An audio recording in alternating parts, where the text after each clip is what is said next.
నమస్కారం అండి. మనం ఇప్పుడు 'ఆరాధన' అనే నవలలోని రెండవ భాగాన్ని విందామా? రాత్రంతా నిద్రలేమితో ప్రయాణ బడలికతో ఉన్న అన్నపూర్ణకి రైలు దిగి ఇంటికి రాగానే తలనిండా స్నానం చేసి భోజనం చేసేసరికి కంటి నిండా నిద్ర ముంచుకొచ్చేసింది.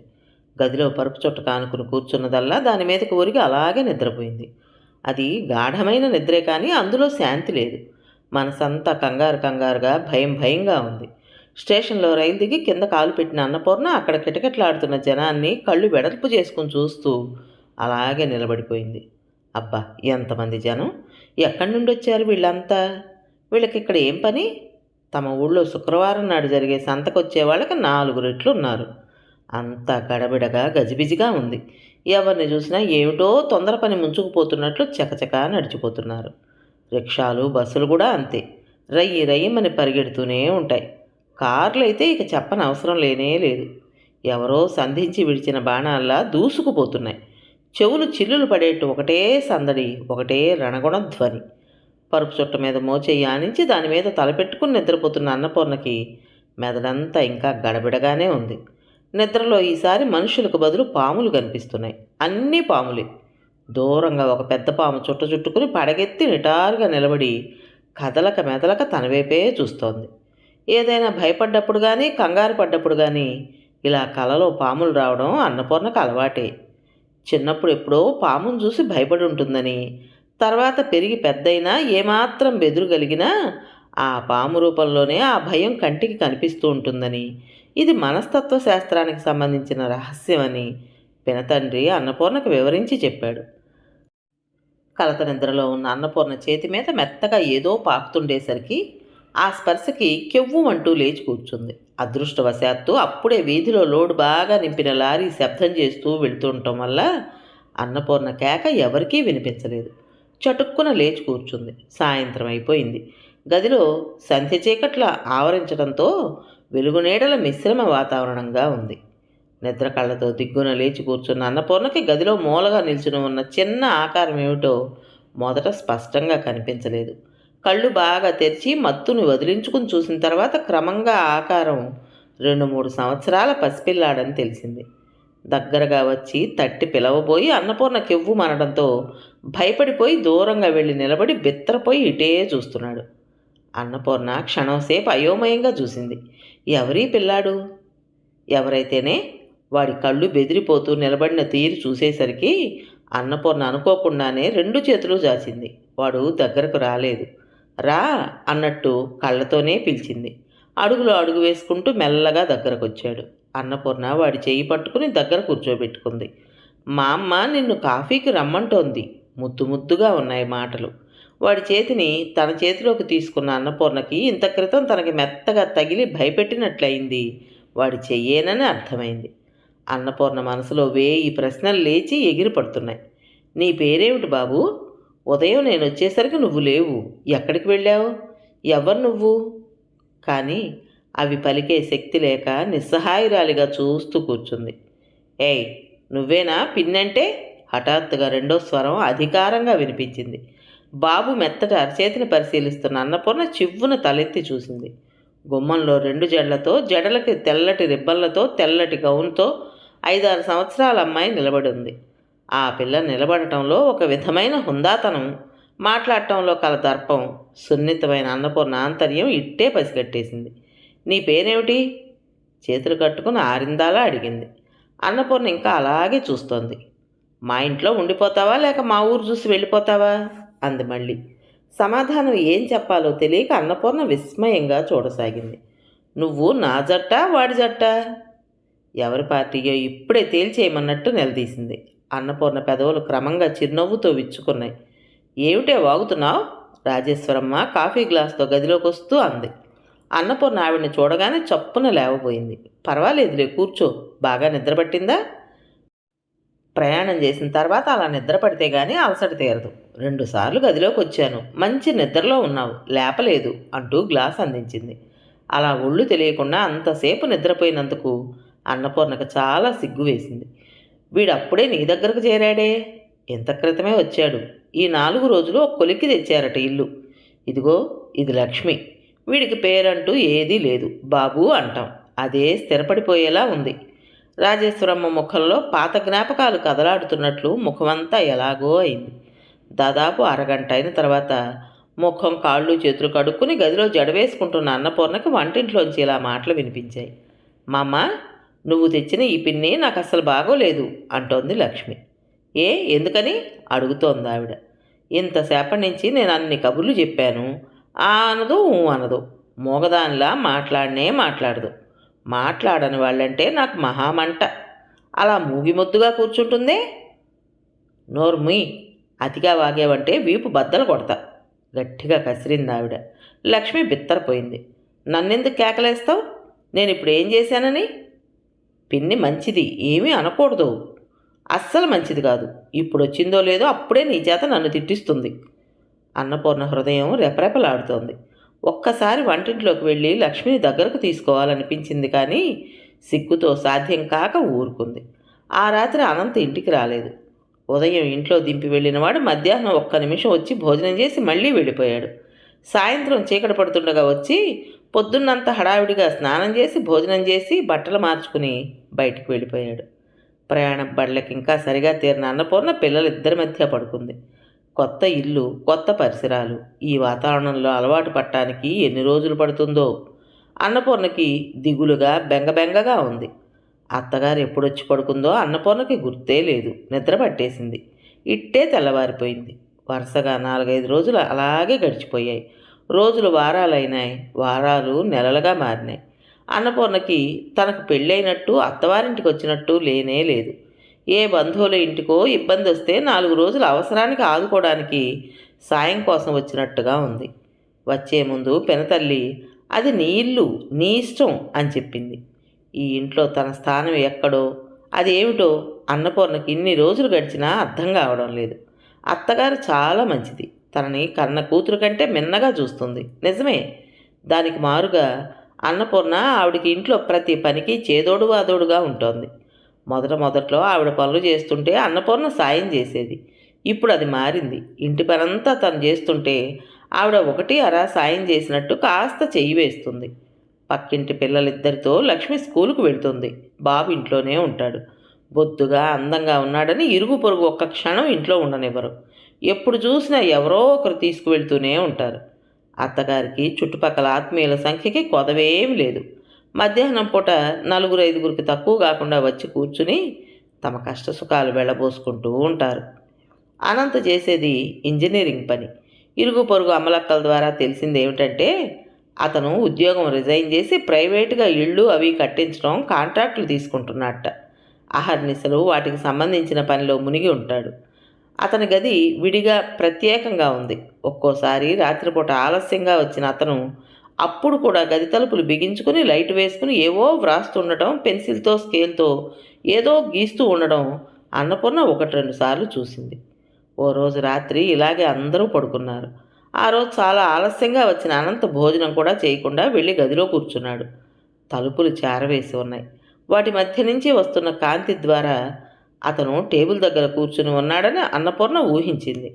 అన్నపూర్ణకి ఆ రోజు ఎందుకో కానీ సరిగ్గా నిద్ర పట్టలేదు. చాప మీద అటు ఇటు ఒత్తిగిలుతూ నిద్ర కోసం ప్రయత్నిస్తోంది. గదిలోంచి ఉన్నట్టుండి అమ్మా అని వినిపించింది అతని కంఠం. అన్నపూర్ణ ఉలిక్కిపడి కళ్ళు తెరిచింది. అమ్మా రెండోసారి పిలిచాడు అనంత్. అన్నపూర్ణ లేచి వెళ్ళి తలుపులు తోసింది. తిరిగి చూశాడు అతను. బద్ధకంగా అలసటగా నిద్రమత్తుగా ఉంది అతని ముఖం. నువ్వా, మంచినీళ్ళు ఇవ్వు అన్నాడు. అన్నపూర్ణ లోపలికి వెళ్ళి మంచినీళ్ళు తెచ్చి అతని టేబుల్ మీద పెడుతుంటే చేయి చాచి అతనే అందుకున్నాడు. తాగేసి గ్లాస్ ఇచ్చేసి మళ్ళీ తన పనిలో మునిగిపోయాడు. టేబుల్ లైట్ కాంతిలో అలసటగా ఉన్న అతని ముఖం ఎలాగో ఉంది. యాంత్రికంగా జరిగిపోయిన ఆ చిన్న సంఘటన అన్నపూర్ణ హృదయంలో ఎప్పటికీ మరపురాని గుర్తుగా మిగిలిపోయింది. రాత్రింబవళ్ళు అతనంత కష్టపడి సంపాదిస్తున్న డబ్బు ఏమవుతోంది? ఇంట్లో ఏ మూల చూసినా దేనికో దానికి కొరత కనిపిస్తూనే ఉంది. పిల్లలిద్దరికీ మెత్తటి పక్కలు లేవు. అతనికి అంత ఖరీదైన బట్టలు లేవు. పాల వాళ్ళ దగ్గర, కూరల వాళ్ళ దగ్గర బాకీలు ఉండనే ఉంటున్నాయి. ఏం చేస్తున్నాడు ఈ డబ్బంతా? ఎవరికి ఇస్తున్నాడు? 4 రోజుల క్రితం అనంత మధ్యాహ్నం వేళ ఇంటికి భోజనానికి వచ్చినప్పుడు అతను అన్నానికి కూర్చోబోయే ముందు కొడుకును ఎత్తుకుంటే బాబు పర్స్ కావాలని పేచీ పెట్టాడు. అందులో డబ్బుందిరా నాయనా, సరే తీసుకో, వీధి తలుపు వేసే ఉందిగా అంటూ పర్సు కొడుకు చేతికిచ్చి తను వంటింట్లోకి వెళ్ళాడు. దొడ్లో బట్టలు ఆరేసి బకెట్ బాత్రూంలో పెట్టి ముందు గదిలోకి వస్తున్న అన్నపూర్ణ క్షణంసేపు అలాగే నిలబడిపోయింది. అక్కడ బాబు పర్సు తెరిచి నోట్లన్నీ కింద పారేసి చిల్లర డబ్బుల కోసం కాబోలు వెతుకుతున్నాడు. అన్నీ 100 రూపాయల నోట్లే. అన్నపూర్ణ చప్పున లోపలికొచ్చి కింద పడినవన్నీ తీసి బొత్తిగా పెట్టింది. 1500. ఇది అతని డబ్బేనా? నోట్లన్నీ బొత్తిగా పెట్టి పర్సులో పెట్టబోతుండగా అనంత్ చేయి తుడుచుకుంటూ ముందు గదిలోకి వచ్చాడు. టవల్తో చేయి తుడుచుకుంటూ వస్తున్న అతను మోకాళ్ళ మీద కూర్చుని ఒక చేతిలో పర్సు మరో చేతిలో డబ్బుతో ఉన్న అన్నపూర్ణను చూసి అలాగే నిలబడిపోయాడు. అతని కనుబొమ్మలు ముడిపడ్డాయి. నువ్వెందుకు తీసావది? కఠినంగా అడిగాడు. అన్నపూర్ణ తలెత్తి చూసింది. అతని చూపుల్లో మహిమ ఏమిటో గాని అన్నపూర్ణ హృదయం నత్తగుల్లలో పురుగులా ముడుచుకుపోయింది. పర్సు తెరిచి డబ్బు ఎంతుందో పరీక్ష చేస్తోందని అభిప్రాయపడుతున్నాడు అతను. అన్నపూర్ణ తన ఆ పని చేయలేదన్నట్టు నిస్సహాయంగా బాబు వైపు చూపించింది. నాకు తెలుసులే, బాబుకు నేనే ఇచ్చాను. అనంత్ 2 అడుగుల్లో దగ్గరగా వచ్చి విసురుగా పర్సు లాక్కున్నాడు. అన్నపూర్ణ లేచి తల వంచుకుని మెల్లగా లోపలికి వెళ్ళిపోయింది. అంత డబ్బు పర్సులో పెట్టుకుని అనంత్ 2 రోజులన్నా గడవక ముందే ఇంట్లో పై ఖర్చులకి డబ్బు అయిపోయిందిరా అబ్బాయి అని తల్లి అడిగితే 20 రూపాయలు మాత్రం చేతిలో పెట్టి నా దగ్గర ఇంతకంటే లేదే, ఈ నెలంతా దీంతోనే సరిపెట్టుకోవాలి అన్నాడు. ఆ డబ్బంతా ఏమైంది? అతంది కాదా? ఎలాంటి రాబడి లేకుండానే కష్టపడుతున్నాడా? లేక అతనికి ఎంతో ప్రియమైన పిల్లల కోసం వేరుగా తీసి బ్యాంకులో జమ చేస్తున్నాడా? అన్నపూర్ణకి అన్ని ప్రశ్నలే కనిపిస్తున్నాయి. పిల్లలంటే అతనికి ఎంత ప్రాణమో అన్నపూర్ణ వచ్చిన 1-2 రోజుల్లోనే తెలుసుకుంది. అచ్చు ముమ్మూర్తుల తల్లి పోలిక అని అత్తగారు చెబుతున్న లక్ష్మికి బాబు కంటే తండ్రి దగ్గర ఎక్కువ చనువు. లక్ష్మి కోరింది ఏదైనా సరే క్షణాల మీద తెచ్చిస్తాడతను. తండ్రి ఇంట్లో ఉన్నప్పుడు అతని వీపు మీద పడి ఊగుతూనో, అతని షర్టు గుండీలు విప్పి పెడుతూనో, అతని జుట్టు చెరిపి సరిచేస్తూనో దగ్గరే ఉంటుంది లక్ష్మి. అతను బయట నుంచి ఇంట్లో అడుగు పెట్టగానే ఎదురుగా లక్ష్మి కనిపించాలి. లేకపోతే వెంటనే అడుగుతాడు. కారణం ఏమిటో తెలియదు కానీ బాబు ప్రత్యేకించి తండ్రి స్వయంగా బాబు రా అని పిలిస్తే తప్ప తనకు తానుగా వెళ్ళడు. అన్నపూర్ణ వచ్చి ఎక్కువ రోజులు కాకపోయినా ఆమె చుట్టూ తిరుగుతూ పిన్ని అంటూ హత్తుకుపోవడానికి ప్రయత్నిస్తాడు. ఒక్కోసారి అన్నపూర్ణ ఒళ్ళో కూర్చుని ఉన్నప్పుడు తండ్రి పిలిస్తే ఇష్టం లేనట్టు ముఖం పెట్టి తప్పనిసరిగా వెళ్తాడు. అన్నపూర్ణ పిల్లలిద్దరిని సమంగా, స్నేహపూర్వకంగా, ఆదరంగా ఒకే రకంగా చూస్తుంది. ఎంత చూసినా లక్ష్మి పెడముఖంగా దురుసుగా ఉంటుంది. ఒక్కోసారి తన అయిష్టతల్ని బయట పెట్టడానికి ఏమాత్రం జంకదు. సాధారణంగా ఎప్పుడో తప్ప పిన్ని అని పిలవదు, ఏయ్ అంటూ ఉంటుంది. రాజేశ్వరమ్మ గారు 1-2 సార్లు మందలించి ఇక విసిగిపోయినట్లు ఊరుకుంది. మా మధ్య నువ్వు పరాయి మనిషివి అన్న భావం వయసులో చిన్నదైనా లక్ష్మి మాటల్లో చేతల్లో సుస్పష్టంగా కనబర్చేది. పిల్లలిద్దరితో ఆడుకుంటున్నప్పుడు అనంతను చూడాలని అన్నపూర్ణ హృదయం పదే ఆరాటపడుతుంది. వాళ్ళతో కలిసి కూర్చున్నప్పుడు అతని ముఖాన విసుగు కానీ అలసట కానీ లేకుండా నవ్వుతూ తుళ్ళుతూ ఉంటాడు. కనుబొమ్మల మధ్య చికాకును సూచించే ముడి లేకుండా, కళ్ళల్లో అలసట లేకుండా ప్రసన్నంగా ఉన్నప్పుడు చూస్తే అతని ముఖం ఎంతసేపు చూసినా తనివి తీరనంత సుందరంగా ఉంటాడు.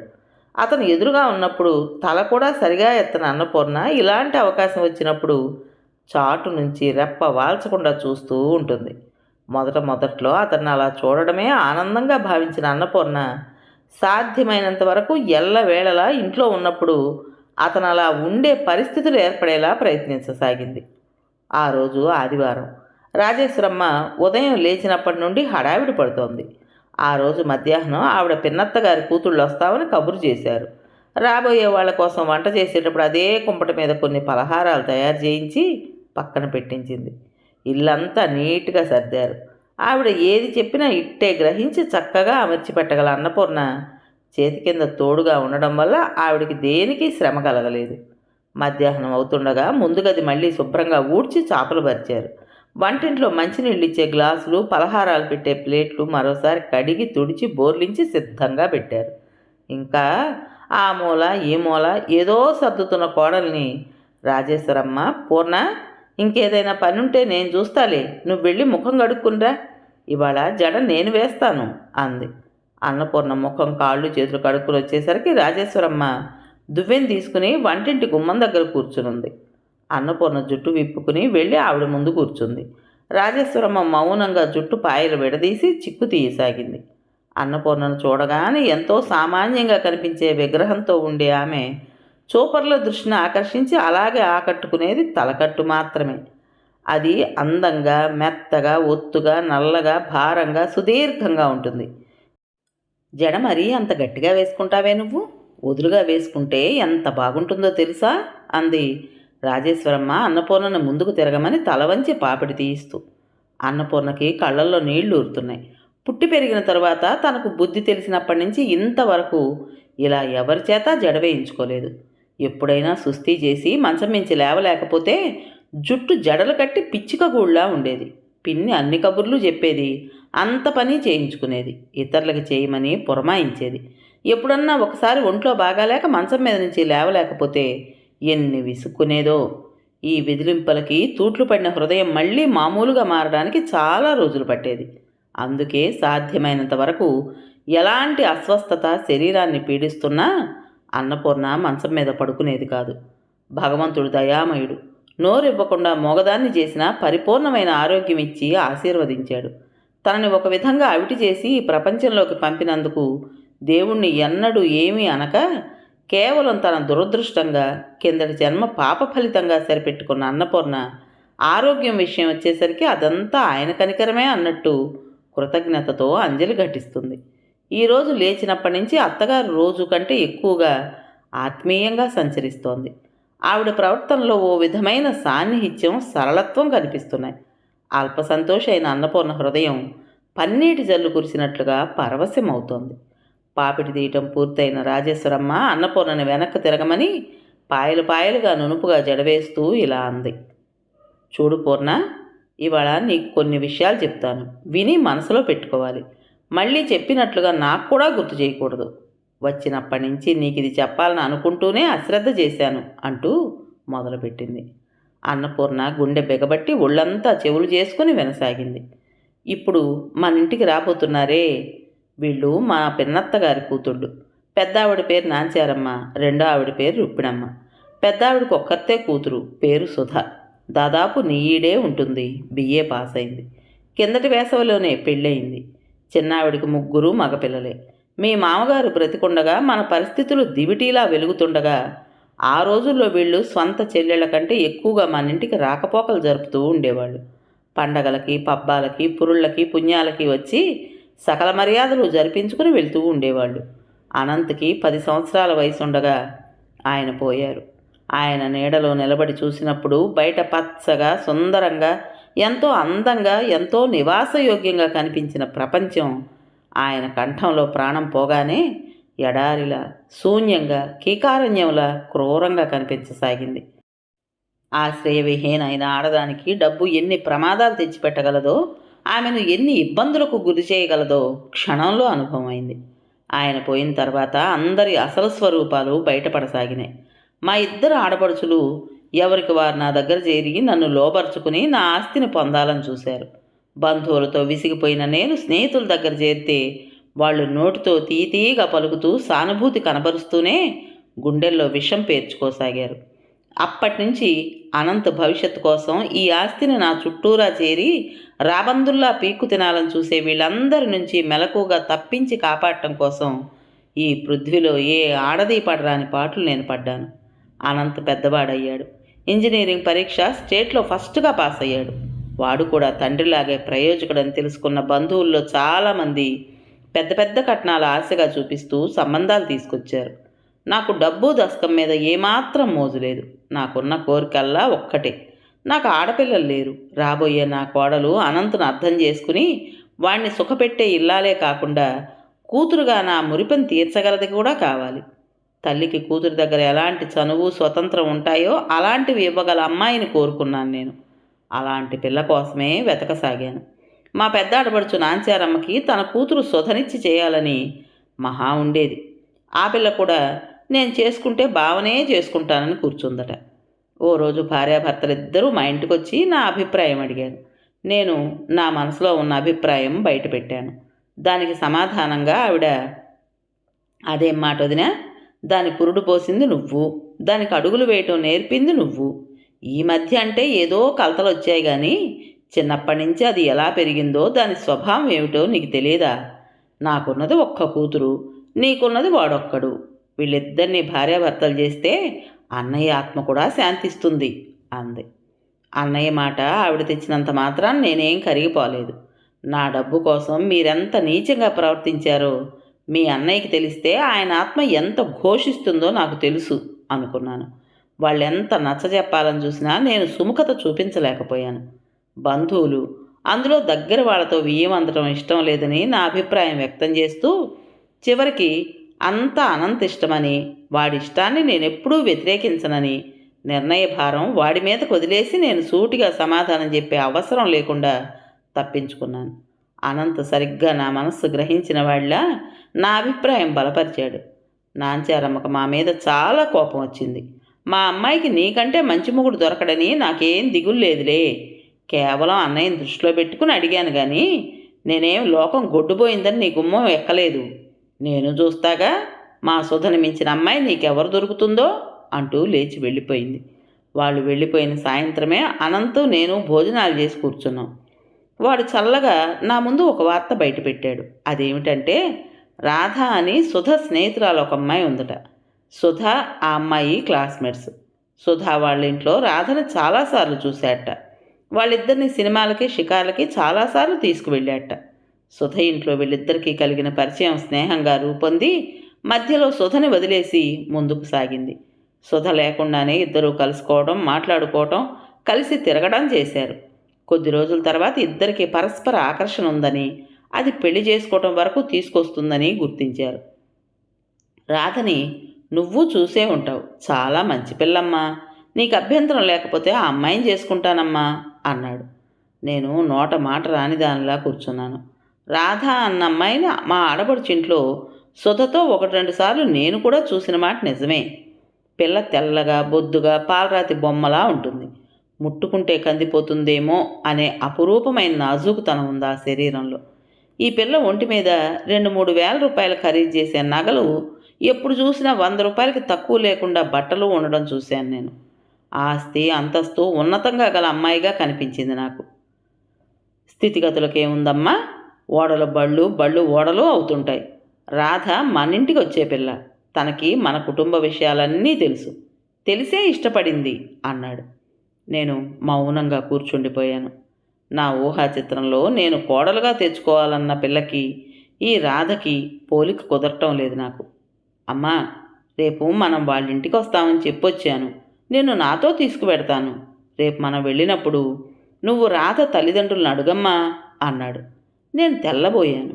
ఎక్కడైనా ఆడపిల్ల తల్లిదండ్రులు వచ్చి మా పిల్లని మీ అబ్బాయికి ఇస్తాం అని అడుగుతారు. అది మన ఆచారం. వీడు దానినే తలకిందులు చేస్తున్నాడు అనిపించింది. వాడు నా మనసులో అనుమానం గ్రహించినట్లున్నాడు. పర్వాలేదమ్మా, ఈ ప్రసక్తి మన వైపు నుంచే రావాలి, తర్వాత అంతా రాధే చూసుకుంటుంది, వాళ్ళంతా అదో రకం మనుషుల్లే అన్నాడు. అదో రకం మనుషులైతే వాళ్ళ రక్తం పంచుకు పుట్టి వాళ్ళ అభిప్రాయాలను ఉగ్గుపాలతో జీర్ణించుకున్న ఆ అమ్మాయిని మనం తెచ్చుకోవడం మంచిదంటావుట్రా అన్నాను. నా మాటలు వాడికి చాదస్తంగా కనిపించినట్టున్నాయి.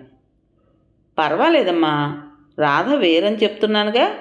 నేను ఆ అమ్మాయిని బాగా అర్థం చేసుకున్నాను, నీకు అలాంటి అనుమానం ఏమీ వద్దు అన్నాడు దృఢంగా. సరే, నీకంత నమ్మకం ఉంటే మంచిదే. కానీ అనంత్, ఈ పెళ్ళి అనేది ఉన్నదే, ఇది 100 ఏళ్లకు సంబంధించిన సమస్య. ఈ అడుగు చాలా జాగ్రత్తగా వేయాలి. నీ వయసు ఉందే, అది మహా చెడ్డది. ఉద్రేకం చుక్కాని దగ్గర కూర్చున్న ఈ సమయంలో జీవిత నౌక ఏ దిక్కును పెడుతుందో కనిపెట్టలేని గుడ్డితనం వివేకాన్ని ఆక్రమిస్తుంది. పెళ్లి చేసుకునేటప్పుడు స్థితిగతులు, సాంప్రదాయం మొదలైన వాటిలో సామ్యం చాలా అవసరం.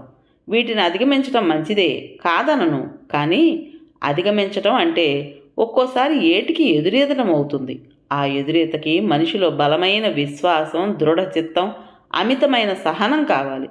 నేను నిన్ను కోరుకునేది ఒక్కటే, మనం నలుగురు వెళ్ళే బాటలో కాకుండా ఒంటరిగా వెళ్ళదలుచుకున్నప్పుడు మిగతా వాళ్ళ చేత నవ్వించుకోకుండా, వెక్కిరించబడకుండా ఉండాలి. అది చాలా ముఖ్యం. నీ హెచ్చరికలకి చాలా కృతజ్ఞుణ్ణమ్మా. నేనేది మర్చిపోయినా ఇప్పటి నీ మాటలు మాత్రం కలలో కూడా మర్చిపోను.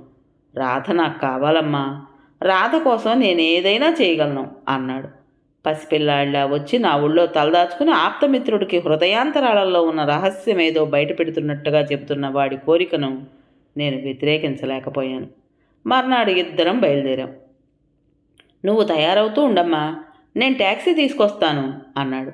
పట్టుమని 10 పర్లాంగులైనా లేదంటున్నావు, ఈ కాస్త దూరానికే ట్యాక్సీ ఎందుకురా దండగా, నడిచి వెళదాం, కాకపోతే బస్సులో వెళదాం అన్నాను. నీకు తెలియదులేమ్మా, ట్యాక్సీలోనే వెళదాం అనేసి బయటికి వెళ్ళిపోయాడు.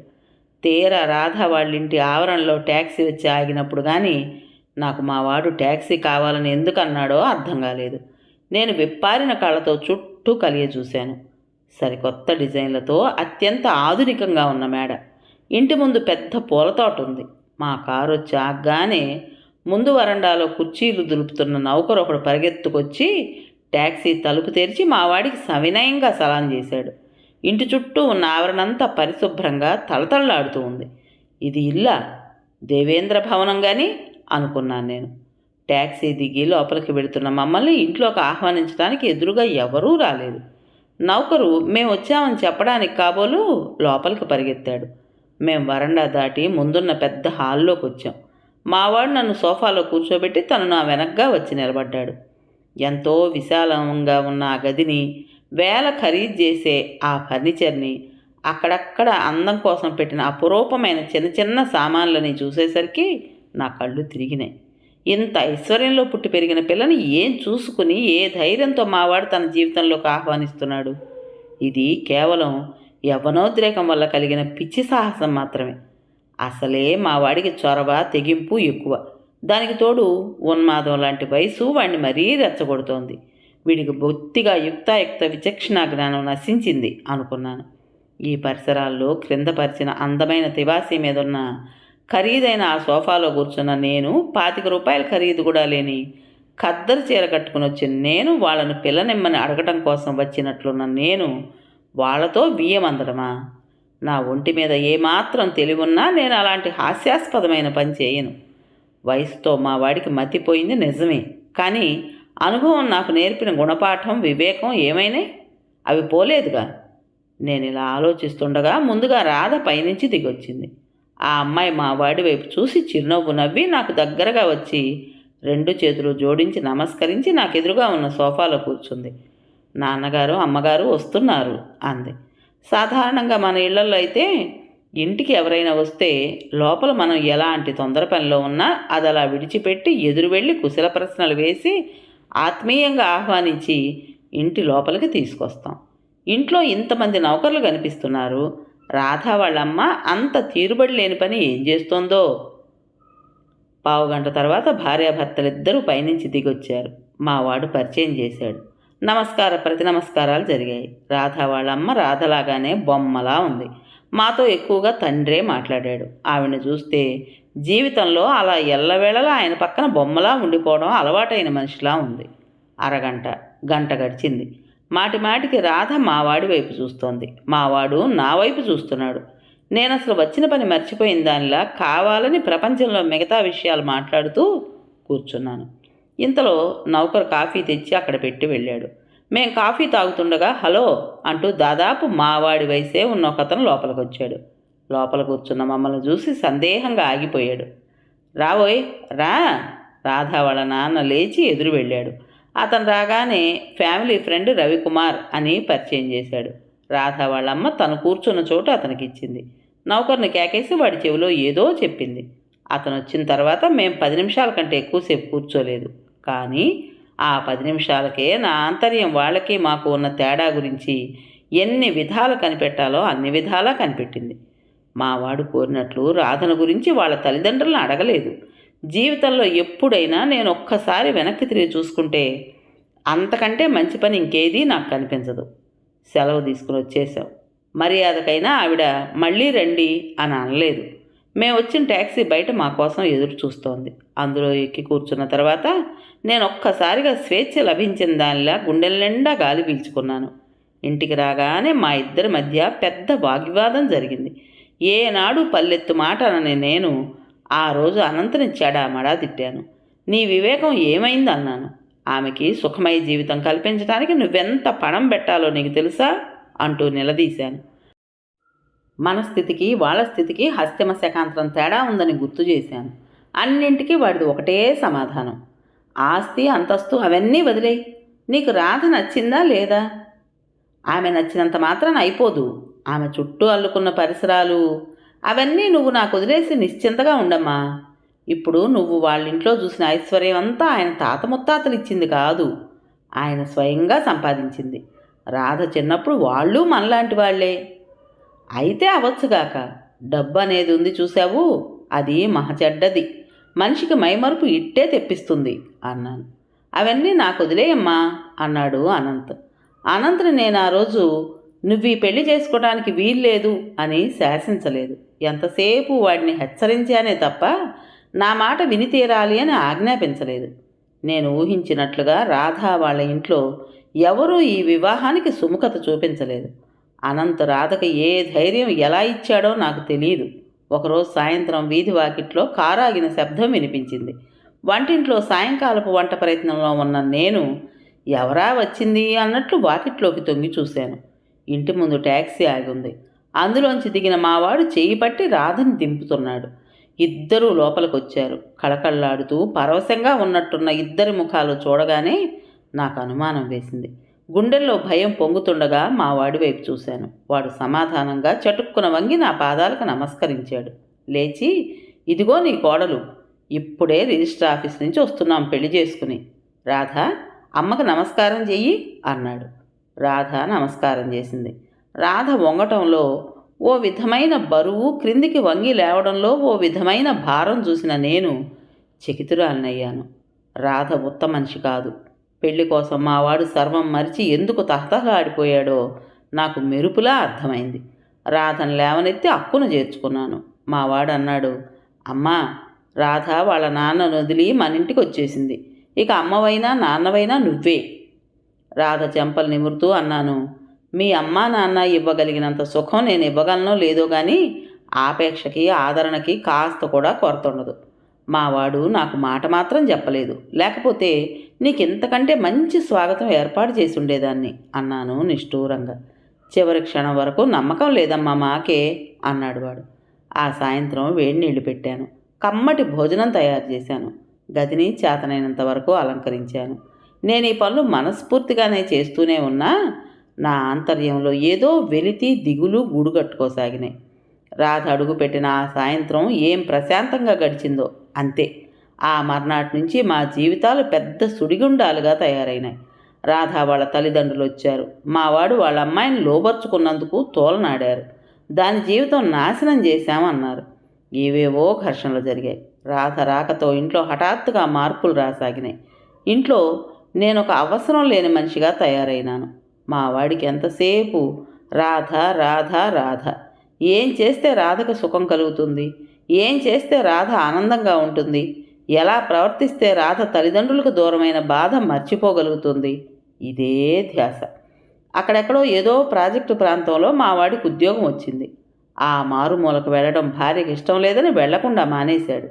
రాధ స్నేహితులు వాళ్ళు వస్తే మా ఇల్లు బాగాలేదు, చిన్నగా పేదగా ఇరుగ్గా ఉంది. అందుకని మాకు పల్లెటూళ్ళలో ఉన్న పొలం యావత్తూ అమ్మేసి 40,000 రూపాయల్లో చిన్న ఇల్లు అమ్మకానికి వస్తే కొనేశాడు. పొలం అమ్మేటప్పుడు ఇద్దరం మళ్ళీ ఘర్షణ పడ్డాం. కాస్తైనా ఉంచమంటాను నేను, మొత్తం అమ్మితే గాని ఇల్లు రాదు అంటాడు వాడు. ఎలాగైతేనేమ్మా, అక్కడ పొలానికి బదులు ఇక్కడ ఇల్లు ఉంటుంది, నీ డబ్బు నేనేం వృధా చేయడం లేదులే అంటూ తర్కానికి దిగాడు. జీవితంలో ఎప్పుడు ఏనాడు లేనిది మేమిద్దరం దాదాపు 10-15 రోజులు మాట్లాడుకోలేదు. ఎన్నో సంవత్సరాలు నేనెన్ని కష్టాలకు గురై పదిలపరిచిన ఆస్తి ఇలా నా కళ్ళ ముందే హారత కర్పూరంలా హరించుకుపోవడం చూసి నేనెంత దిగులు చెందానో బాధపడ్డానో ఆ దేవుడికి తెలుసు. ఇల్లు కొన్నారు. ఇల్లు కొనగానే సరిపోదుగా, ఇంట్లోకి సామాను కావాలి, అవి కొన్నారు. ఆర్భాటంగా అందరినీ పిలిచి గృహప్రవేశం అయ్యారు. కొత్త ఇంట్లో ప్రవేశించిన 4 నెలలకే లక్ష్మి పుట్టింది. మళ్ళీ వేడుకలు, వినోదాలు జరిగాయి. ఈ అవసరాలన్నింటికీ నీళ్లు ప్రవాహంలా ఆ డబ్బు ఎక్కడి నుంచి వస్తున్నదో అది మా వాడికే వదిలేసి నేను నా దుఃఖాన్ని గుండెల్లో దాచుకుని పైకి సంతోషంగానే ఉన్నట్లు ప్రవర్తించసాగాను. లక్ష్మి పుట్టినప్పటి నుంచి రాధ పుట్టింటి వారి రాకపోకలు ప్రారంభమైనాయి. ఓ రోజు మావాడి అత్తగారు ఇక్కడ పిల్లకి ఏది సరిగ్గా జరగదు, నా దగ్గరికి పంపేయండి, నేను చూసుకుంటాను అని పట్టుబట్టి కూర్చుంది. మావాడికి అది ఇష్టం లేదు. తన పిల్ల తన కళ్ళెదుట తన దగ్గర పెరగాల్సిందే అని ఖచ్చితంగా చెప్పేశాడు. రాధకి కూతుర్ని తల్లితో పంపేయాలని ఉంది. భార్యాభర్తల మధ్య వాగ్వివాదం చెలరేగింది. మావాడు ఈ ఒక్క విషయంలో తన భార్య మాట లక్ష్య పెట్టలేదు. రాధ సమయం వచ్చినప్పుడల్లా ఏదో రకంగా సాధిస్తూ తన అసంతృప్తిని వెల్లడిస్తూనే ఉంది. లక్ష్మికి ఏడాది నిండక ముందే రాధకు మళ్ళీ నెలదప్పింది. మావాడు ఉన్న ఊళ్ళో ఉద్యోగం చూసుకోవడానికి ఎన్నో విధాలుగా ప్రయత్నించసాగాడు. అంత పరువు ప్రతిష్టలు గల మామగారు తన పలుకుబడిని ఉపయోగించి అల్లుడికి ఉద్యోగం ఇప్పించలేకపోయాడు. ఆయన అసలు అలాంటి ప్రయత్నం ఏమీ చేయనందుకు ఏమీ అనకపోయినా లోపల వాడికి బాధగానే ఉంది. ఆయన గొప్పగా అప్పుడప్పుడు వచ్చి నా ఎదుట మావాడికి డబ్బేమైనా కావాలటోయ్ అని అడిగేవాడు. థ్యాంక్స్, అవసరం లేదు అనేవాడు వీడు. రాధకు నెలలు నిండుతున్నాయి. ఎవరు ఏమనుకున్నా సరే నేను వీలైనంత పొదుపుగా కాపురం చేయటానికి నిశ్చయించుకున్నాను. వంట మనిషిని తీసి పారేశాను. పిల్లలకి వేరే ఆయా ఎందుకు, నేనున్నాలే అంటూ ఆయాని మాన్పించేశాను. మావాడు ఇదివరకులా ప్రతిదానికి జోక్యం కల్పించుకోకుండా వదిలేయడం ప్రారంభించాడు. రాధ చీటికి మాటికి అలిగి వెళ్ళి భర్తతో చూశారా అత్తయ్య ఏం చేశారో అంటూ మొదలు పెడితే అమ్మకి తెలుసులే రాధా అనేవాడు. రాధ కోపంతో రుసరుసలాడుతూ అవమానంతో బుసలు కొడుతూ వెళ్ళిపోయేది. ఎంతో పరువుగా ఎంతో గుంబనంగా గుట్టుగా బ్రతికే మా కుటుంబం రాను రాను రచ్చకెక్కి నలుగురు నోట్లో నానా విడ్డూరంగా తయారైంది. నేను అంతగా పిలవకపోయినా మా ఆడబడుచు ఆవిడ కూతురు సుధా వచ్చి వెళ్తూ ఉండేవాళ్ళు. వాళ్ళు రాధ చాలా ఆప్యాయంగా మాట్లాడుకునేవాళ్ళు. అంత ఐశ్వర్యంలో పుట్టిన రాధ ఇక్కడ ఇన్ని ఇబ్బందులకు గురవుతున్నందుకు ఆవిడ సానుభూతి వలకబోసేది. ఏదో ఒక మాట విసిరి మనసులో విషం నింపి వెళ్ళేది. రాను రాను రాధ ప్రవర్తనలో మార్పు వచ్చేసాగింది. ఉద్రేకాలు చల్లారినాయి. ఉత్సాహం పొంగు తగ్గింది. జీవితంలో యథార్థాన్ని ఎదుర్కోవాల్సిన సమయం వచ్చేసరికి రాధ డీలా పడింది. ఇద్దరి బలాన్ని కూడా తీసుకుని మావాడు పరిస్థితులతో తలబడుతూ ఏటికి ఎదురెదటం ప్రారంభించాడు. ఉన్నట్టుండి ఒక రోజున పిడుగుపాటు లాంటి వార్త విన్నాం. మేము ఉంటున్న ఇల్లు జప్తుకొచ్చింది. నేను నిర్ఘాంతపోయాను. రాధ కూడా తెల్లబోయింది. మావాడి ముఖాన కత్తివేటుకు కూడా నెత్తురు చుక్కలేదు. 25,000 రూపాయలు, వడ్డీతో కలిపి 30,000 రూపాయలైంది.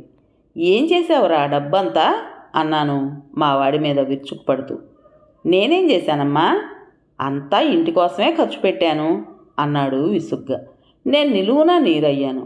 కుప్పలా కూలిపోయాను. అయితే ఇన్నాళ్ళు నీళ్లలా జలసా చేసింది ఈ డబ్బేనా?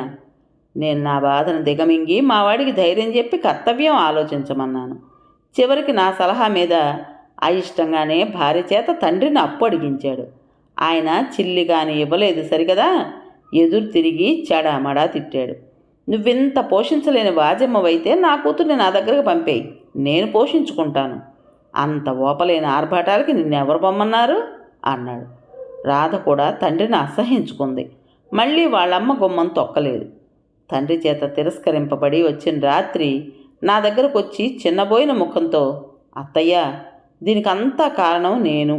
నా మూలంగా మీరిన్ని ఇబ్బందులకు గురయ్యారు. నేనెంత మూర్ఖురాలిని కాకపోతే ఉద్యోగం లేని తను ఇలా నా ఆనందం కోసం పిచ్చి ఖర్చులు చేస్తుంటే ఈ డబ్బు ఎక్కడి నుంచి వస్తోంది అని ప్రశ్నించలేకపోయాను. నాకు అనుమానం వచ్చేసరికి చాలా ఆలస్యం అయిపోయింది అంటూ ఎంతో వాపోయింది. పర్వాలేదమ్మా, ఇప్పుడు మాత్రం మనకే, కాకపోతే 4 రోజులు ఇబ్బంది పడతాం అంతేగా అంటూ ధైర్యం చెప్పాను. చివరికి మావాడు ఆ ఇల్లు అమ్మేసి అప్పు తీర్చేశాడు. ఇల్లు జప్తు కాకుండా పరువైతే నిలిచింది కానీ మాకు చెప్పరాని అగచాట్లు ప్రారంభమైనాయి. ఇల్లు అమ్ముకుని చిన్న ఇంట్లోకి మారగానే మమ్మల్ని చూసి అంతా నవ్వారు, హేళన చేశారు, వెక్కిరించారు. ఇంటికి పిలవకపోయినా వచ్చి సూదుల్లాంటి మాటలతో వ్యంగ్యబాణాలు విసిరి వెళ్ళేవారు. రాధక ప్రసవించే రోజులు దగ్గరకు వచ్చాయి. ఇదివరకు ముద్దు మురిపెం కాకపోగా సరైన మందులు ఆహారం కూడా లోపమయ్యాయి. మావాడు చిన్న చిన్న కాంట్రాక్టులు తీసుకుని పనిచేయసాగాడు. అందులో రాబడి తక్కువ, ఆహర్నిశలు పని ఎక్కువ. రాధ ప్రసవించింది. పండంటి మగపిల్లవాడు పుట్టాడు. వాడిని చూసేసరికి మాకు సగం కష్టాలు మర్చిపోయినంత ఆనందం కలిగింది. రాధ ఆరోగ్యం బాబు తర్వాత మరీ పాడైపోయింది. చీటికి మాటికి సుస్థి చేసి పడుకోబెట్టింది. ఎప్పుడు చూసినా ఏదో దిగులుగా మనసులో వ్యథ చెందుతున్న దానిలా ఉండేది. రాధని మునుపటి మనిషిని చేయాలని మావాడు ఎన్ని విధాలుగానో ప్రయత్నించి విఫలుడయ్యాడు. అన్నం తినేది కాదు, కంటి నిండా నిద్రపోయేది కాదు. ఏమిటమ్మా అంటే ఏం లేదు అనేది. తల్లిదండ్రుల మీద బెంగ అని తెలుసుకున్న మావాడు పుట్టింటికి వెళ్ళమని తను స్వయంగా దిగబెడతానని అన్నాడు. కానీ రాధ ఒప్పుకోలేదు, ఇష్టపడలేదు. వాళ్ళంతటా వాళ్ళు వస్తే తప్ప రాధ వెళ్ళదని మాకు తెలిసింది. చివరకు ఓ రోజు మావాడే స్వయంగా వెళ్ళి రాధ సంగతి వాళ్ళకి చెప్పాడు. అత్తగారు వచ్చింది. చిక్కి సెలిమై ఉన్న కూతురిని చూడగానే ఆవిడ బుడిబుడి రాగాలు తీసింది. తను ఊళ్ళో లేనని, పెద్ద కూతురు దగ్గరకు వెళ్ళానని, రాధ ఆరోగ్యం ఇంత అధ్వానంగా ఉందని తనకు మాట మాత్రంగా కూడా ఎవరూ వ్రాయలేదని అంది. ఆ సాయంత్రమే ఆవిడ కూతుర్ని వెంట తీసుకువెళ్ళింది. లక్ష్మి మా దగ్గరే బాగా అలవాటు పడటం వల్ల తను వెళ్ళనని మారాన్ చేసి ఉండిపోయింది. రాధ లేని ఇల్లు మాకు బోసిగా శూన్యంగా అనిపించసాగింది. స్వస్థత చిక్కే వరకు అక్కడ ఉంటానని వెళ్ళిన రాధ 4 రోజులైనా తిరగకుండానే తిరిగి వచ్చేసింది. తిరిగొచ్చిన రాధలో ఏదో మార్పు స్పష్టంగా కనిపించింది నాకు. మనిషి వెళ్ళినప్పటికంటే నలిగిపోయినట్టుగా ఉంది. ముఖం వాడిపోయి ఉంది. కళ్ళ నిండా దిగులు, కళ్ళ కింద నలుపు ఎక్కువైంది. ఏమ్మా వచ్చేసావు? ఉండబట్టలేక అడిగాను. నా ప్రశ్నకు జవాబుగా రాధ కళ్ళ నిండా నీళ్లు తిరిగినాయి. తలదించుకుని బిగబట్టిన స్వరంతో అంది, ఆ ఇంట్లో నేను కోరుకున్నంత ప్రశాంతత లభించటం లేదత్తయ్య. ఆ ఇల్లు, మా వదినలు, అన్నయ్యలు, అక్కలు, బావలు, చివరికి నాన్నగారు కూడా నాకు పరాయిగా, కొత్తగా కనిపిస్తున్నారు. ఇక్కడున్నంతసేపు అక్కడికి వెళ్ళాలని మనసు పీకుతుంది. తీరా వెళితే ఇక్కడికే వచ్చేయాలనిపిస్తుంది. మెళ్ళో నగలు లేవని నా అక్కయ్యలు, వదినలు నా మనసు ఎరగకుండా నా చీర ఖరీదు తక్కువని వేళాకోళం ఆడుతూ ఉంటే నవ్వులాటగా తీసేయడం నాకు చేత కావటం లేదు. వాళ్ల ముందు నేను పేదదానిగా కనిపిస్తున్నాను. రాధ బాధ ఏమిటో నాకు అర్థమైంది. కానీ నేనేం చేయగలను? ఈ పరిస్థితుల్లో రాధకుండవలసిన గుండె ధైర్యం, ప్రతిదాన్ని తమాషా క్రింద తీసిపారేయగలిగిన చిత్తనైర్మల్యం, ఈ రెండూ రాధలో లోపించాయి. నానాటికి రాధ ఆరోగ్యం పూర్తిగా పాడైపోయింది. రాధని హుషారుపరచాలని, మళ్ళీ మామూలు మనిషిని చేయాలని చూశాను. నేను చేసిన ప్రయత్నాల్లో ఏ ఒక్కటీ ఫలించలేదు. రాధకి పిల్లల్ని చూస్తే ఆనందం లేదు, భర్తను చూస్తే సంతోషం లేదు. ఎప్పుడు చూసినా దిగులుగా, ఏదో పోగొట్టుకున్న దానిలా, తప్పు చేసి పశ్చాత్తాపంతో కృంగిపోతున్న దానిలా ఉండేది. చివరికి ఆ రోజు మా వాడిని రాధ తను మళ్ళీ పుట్టింటికి పెడతానని అడిగింది. అసలే చిరాకుల్లో ఉన్నవాడు ఎందుకో ఆ రోజు అంతెత్తున ఎగిరిపడ్డాడు. ఎందుకు వెళ్ళడం? వెళ్ళి ఉసూరుమంటూ తిరిగి రావటానికేగా, వెళ్ళకు వద్దు అనేసి వెళ్ళిపోయాడు. వాడు వెళ్ళిపోయిన తర్వాత రాధ ఏడుస్తూ కూర్చుంది. అన్నం తినమన్నా తినలేదు. ఈ కాస్త దానికి ఇంత బాధపడటం దేనికి? నీకంత వెళ్ళాలనుంటే వెళ్ళు, మళ్ళీ సాయంత్రానికి తిరిగిరా అన్నాను. రాత్రికి పెడతాను అంది. ఏనాడు లేంది ఆ రోజు వాళ్ళమ్మ వాళ్ళింటికి వెళ్లే ముందు బాబుకి, లక్ష్మికి స్నానం చేయించి తలలు దువ్వి పౌడర్ అది వేసి కొత్త బట్టలు తొడిగి తయారు చేసింది. మాటి మాటికి ఇద్దరినీ ముద్దు పెట్టుకోసాగింది. వాళ్ళని అంత ముస్తాబు చేస్తే వెంట తీసుకువెడుతుందేమో అనుకున్నాను. పిల్లల్ని కూడా తీసుకువెడతావా అని అడిగాను. నేను ఒక్కదాన్నే పెడతాను, వాళ్ళు ఇక్కడే ఉంటారు అంది. వాళ్ళకి స్వయంగా అన్నం కలిపి తినిపించింది. ఇద్దరితోనూ తను బజార్ పని నుండి వెళుతున్నానని, పోట్లాడుకోవద్దని చెప్పింది. అనంత గది శ్రద్ధగా సర్ది వాడి పక్క దులిపివేసింది. ఎన్నడూ యువతల పొల్ల అవతల పెట్టని మనిషి ఇవాళ తీరిగ్గా ఇంత పని చేస్తుంది ఏమిటి చెప్పమా అని నాలో నేను ఆశ్చర్యపోయాను. వెళ్లే ముందు మాటి మాటికి కళ్ళు తుడుచుకోవడం నేను గమనిస్తూనే ఉన్నాను. అత్తయ్య, పిల్లలు జాగ్రత్త అంది. ఓసి పిచ్చి మొహమా, ఎన్ని అప్పగింతలు పెడుతున్నావే అనుకున్నాను. పాపం వెళ్ళాలని తపనే కానీ తీరా వెళ్ళిన తర్వాత అక్కడ ఒక్క నిమిషం కూడా నిలవలేదు అనుకున్నాను జాలిగా. ఆ రాత్రి మావాడు చాలా పొద్దుపోయే వరకు రాలేదు. రాగానే భోజనం చేసే ఓపికైనా లేకుండా కాసిన పాలు దాగి బట్టలు మార్చుకుని అలాగే పక్క మీదకు వాలిపోయాడు. రాధ తన మాట వినకుండానే వెళ్ళిందని కోపం వచ్చింది వాడికి. ఉదయం లేచాడు, కానీ ఒంట్లో బాగాలేదు. థర్మామీటర్తో చూస్తే 102 డిగ్రీల జ్వరం ఉంది. ఒంట్లో బాగాలేదు కదరా, ఈ పూటకి ఇంట్లో ఉండిపో అంటే లేదులేమ్మా పనుంది అని వెళ్ళిపోయాడు. నేను నిట్టూర్పు విడిచాను. చేతిలో డబ్బు పూర్తయిపోయిన తర్వాత కానీ వాడికి డబ్బు సంపాదించాలనే వేడి పుట్టలేదు. ఇప్పుడు ఎన్ని అనుకునే ఏం ప్రయోజనం? మధ్యాహ్నం అవుతుండగా రాధ వాళ్ళ కారు వచ్చి ఇంటి ముందు ఆగింది. రాధ వాళ్ళ నాన్న కారు దిగి లోపలికి అడుగు పెడుతూనే, ఏడి ఆ వెధవ అని గర్జించాడు. ఆయన వాలకం ఏమిటో బొత్తిగా అంతుపట్టలేదు. ఎవరిని మీరు అడిగేది అన్నాను. వాడే ఆ నికృష్టుడు, నీ కొడుకు, నా కూతుర్ని బలవంతంగా చంపిన రాక్షసుడు నిప్పులు కక్కుతూ అన్నాడు. ఈ తలాతోకా లేని మాటలేమిటో నాకు బొత్తిగా అర్థం కాలేదు. ఆయన శివెక్కిన వాళ్ళ తారాస్థాయిలో అరవసాగాడు. బద్మాష్, ఏడి, ఎక్కడా? నా పిల్లని బలవంతంగా చంపి వాడు సుఖపడదామనుకుంటున్నాడేమో. వాడిని బతకనివ్వను నేను. వాడి కంఠంలోని ఊపిరి బయటికి లాగితే గానీ నాకు శాంతి లేదు. చేతగాని చవట, పెళ్ళాన్ని పోషించలేని దద్దమ్మ అసలు పెళ్ళెందుకు చేసుకోవాలి? చిందులు తొక్కసాగాడు ఆయన. నేను బయటికి వెళ్ళి డ్రైవర్ని మెల్లగా, అసలు సంగతి ఏమిటి అని అడిగాను. వాడు ఏడుస్తూ, అదేంటమ్మగారు, మీకు ఇంకా తెలీదా? రాధమ్మగోరు నిద్రమాత్రలు మింగారంట, ఉదయం పోయారు కదండి అన్నాడు. ఏమిటి? నిలువున నీరయ్య అన్నాను. వాడు మరోసారి చెప్పాడు. నాకు కళ్ళు తిరిగాయి. చెవుల్లో సముద్రపు ఘోష లాంటి హోరు మొదలైంది. నేనేమైపోతున్నానో నాకే తెలియలేదు. నా కాళ్ళ కింద భూమి కదులుతున్నట్టయింది. శరీరం గాలిలో తేలిపోతున్నట్లు అనిపించింది. అమ్మా, డ్రైవర్ దగ్గరగా వచ్చి చెయ్యి ఆశ్రయిస్తూ పట్టుకోవడం వరకే తెలుసు. తర్వాత ఏమైందో తెలియదు. జీవితంలో పోరాడే శక్తి లేక, పరిస్థితులు తారుమారైతే వాటిని చక్కబరుచుకునే నేర్పు లేక, తన వాళ్ళ నుంచి ఆ ఆదరాభిమానాలని మరింత ఎక్కువగా ఆశించి వాటిని పొందలేక తన ప్రాణాలు తీసుకుంది రాధ. రాధ తల్లిదండ్రులు మా వాడి మీద ఎంత విరుచుకుపడాలో అంతా విరుచుకుపడ్డారు. వాడు బలవంతాన భార్యను చంపడానికి ప్రయత్నం చేశాడని కేసు పెట్టారు. కేవలం డబ్బు కోసం రాధన చేసుకున్నాడని, ఆ డబ్బు వాడు ఆశించినట్టుగా చేతికి చిక్కకపోవడంతో భార్యను నానా బాధలు పెట్టాడని, నా చేత కోడంట్రికం పెట్టించాడని, మేమిద్దరం కలిసి రాధ ఆత్మహత్య చేసుకునే పరిస్థితులు సృష్టించామని మా మీద ఆరోపించారు. రాధ ముందుగా ఇది ఊహించిందో ఏమో, తన స్వదస్తుతో మా వాడి పేర ఒక ఉత్తరం వ్రాసి వాడి డైరీలో పెట్టింది. ఆ ఉత్తరం మా వాడిని ఉరికంబం నుంచి తప్పించి రక్షించింది. మా బతుకు బజారున పడింది. మా కుటుంబ గౌరవం మురిగ్గుంటలో కలిసింది. మావాడు దాదాపు పిచ్చివాళ్ళ అయిపోయాడు.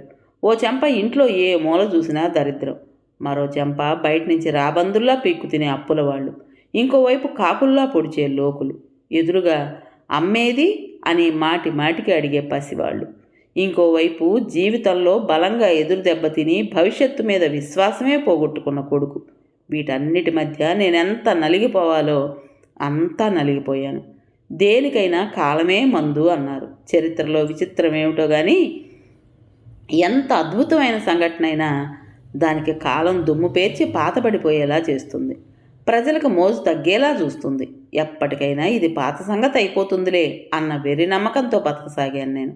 రాధ లాంటి బలహీన మనస్కులు తమ జీవితం విషాదమయం చేసుకోవటమే కాకుండా తమ చుట్టూ ఉన్న వాళ్ళ బతుకులు కూడా వేదనామయం చేసిపోతారు. లేకపోతే రాధకి ఏమైంది చెప్పు? తల్లిదండ్రులు సరిగ్గా చూడనంత మాత్రాన జీవితమే అంతం చేసుకోవాలా? భర్తకి తాత్కాలికంగా ఉద్యోగం లేనంత మాత్రాన బతుకంతా దరిద్రమేనని భయపడాలా? అలాంటి పిరికితనం ఏ ఆడదానికి ఏ మగాడికి పనికిరాదు. కనీసం తన పిల్లల ముఖాలైనా చూడలేదు రాధ. అదే నన్ను చాలా రోజుల వరకు బాధించేది. తర్వాత చాలా రోజులు మావాడి ముందు మరో పెళ్లి మాట తలపెట్టడానికే భయపడ్డాను. చివరికి ఇక భయపడి లాభం లేదనుకున్నాను. పిల్లలు ఉన్నారు, నాకు ఓపిక తగ్గిపోయింది. వాడు మాత్రం ఎన్నాళ్ళు ఒకరి మీద ఆధారపడతాడు?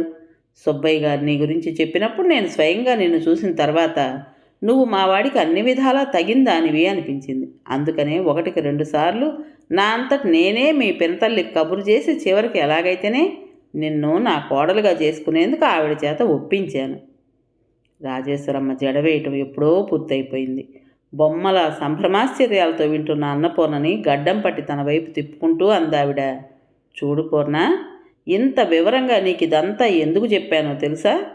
ఇలాంటి పచ్చి నిజాలు పరాయి వాళ్ళ దగ్గర నుంచి వినే కంటే అయిన వాళ్ళ ద్వారా వినడమే ఎంతో మంచిది. నువ్వు ఒక విషయం మాత్రం బాగా జ్ఞాపకం పెట్టుకో. ఈ లోకులనే వాళ్ళు ఉన్నారే, వీళ్ళు వట్టి కాకుల్లాంటి వాళ్ళు. అప్పుడప్పుడు మనం కర్రపుల్ల తీసుకుని దూరంగా తరిమేస్తూ ఉండాలి. లేకపోతే మన జీవితం అనే విస్తరిని చించి ముక్కలు చేయాలని చూస్తారు. ఇది నీ సంసారం, నీ ఇల్లు.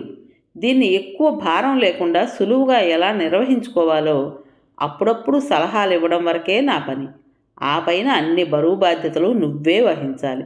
నీ నీడన ఈ ముసల్దానికి ఇంత ఆశ్రయం ఇస్తున్నానని అనుకో. మంచో చెడో దీని భారం మోసి మా అందరి జీవితాలు గట్టెక్కించు. నువ్వు సుఖపడి మమ్మల్ని సుఖపెట్టి బలవంతంగా తను రాధను చంపేశానేమో అనే ఊహ మావాడి ఆంతర్యం నుంచి తుడిచివేయి. చాలాసేపటి నుంచి కూర్చోవటం వల్ల రాజేశ్వరమ్మ మోకాళ్ళు పట్టుకుపోయినాయి. వాటిని సరితీసుకుని లేవడానికి ప్రయత్నిస్తూ అంది, ఆఖరి మాట చెప్తున్నా, నేనిప్పుడు నీకు చెప్పినట్టుగా నాకు మళ్ళీ గుర్తు చేయను కూడా చేయొద్దు, తెలిసిందా అంది హెచ్చరిస్తున్నట్లుగా. అన్నపూర్ణ అలాగే అని తలూపింది. ఈరోజు అత్తగారు చెప్పిన ఈ మాటలను బట్టి అన్నపూర్ణకి అనంత ఆంతర్యంలోకి తొంగి చూసే అవకాశం లభించింది. అతను ముభావంగా ఉండడానికి, అతని ప్రవర్తన అందరిలా కాకుండా అదో రకంగా ఉండడానికి కారణం ఏమిటో ఇప్పుడు అర్థమైంది.